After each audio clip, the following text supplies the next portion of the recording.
Hello, this is Marilyn Pratt. I'm the Business Process Expert Community Evangelist, and I'm sitting here in our SAP Newtown Square US headquarters, chatting with two of my Twitter friends, my colleagues who I've microblogged with out in Web 2.0 land, and I finally get the opportunity to meet face to face. So I'm sitting with Kirsten Gay, Manager of User Experience in the Knowledge Management Competency Center. And with her is somebody who I've actually met in person before at TechHead and also here in Newtown Square, Jen Robinson, who is the lead in the same organization of Emerging Solutions. So, Kirsten, what exactly is a user experience manager, and why would I, as a BPX community member, care? As a BPX community member, I'm not going to answer the question about what a manager is, because I think everybody knows what a manager is. In terms of the BPX community, one of the things that I have a great deal of interest in is how the user experience can facilitate or not business process. The methodology that I use to do user interface design is called the user-centered design process, and it integrates knowledge and understanding of the users of a system into the technology process.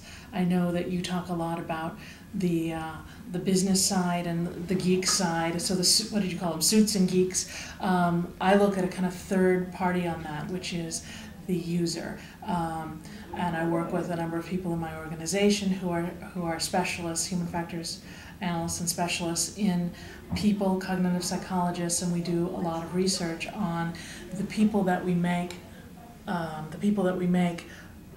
software for. So we go do observational studies, we will talk to them about their work, and we take that understanding of what they're trying to do, what their goals are, what their language is, how they talk about their work, and we bring that into the crafting of a user experience aligned with the technology and the business considerations. So we use our understanding of the user to make sure that the business needs are met and it can be built in a technology fashion.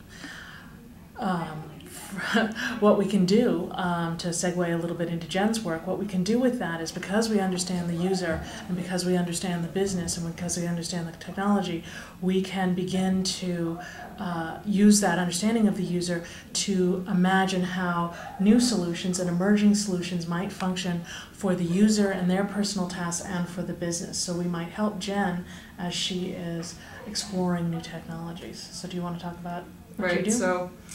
So I run a function in the KMCC, the Knowledge Management Group, that is focused on emerging solutions. And what we do is bring outside knowledge in about what are new technologies emerging externally to the company, and identify places that we might be able to use them to help our internal customers do their jobs better. So Kirsten and I do a lot of overlap there. Her area of research informs what we investigate and then what we choose in order to pilot and hopefully prove business value. So right now we're really focused on things like social media. The goals of social media are aligned with our goals of our KM team very closely. So we're looking at that stuff. We're looking also at mashups, some other widgets and sort of situated applications kind of technology. So we look at this through the lens of how do we facilitate the users and the work of the users that we do implementations for. So at the end of the day, how we measure ourselves and measure whether or not we are successful is, have we increased productivity? Have we decreased the amount of time people actually have to spend on our tools, right? We want that to be as short as possible so they can get in, get out, get their stuff done. So we look at ways that we can facilitate the business and make sure that productivity is high.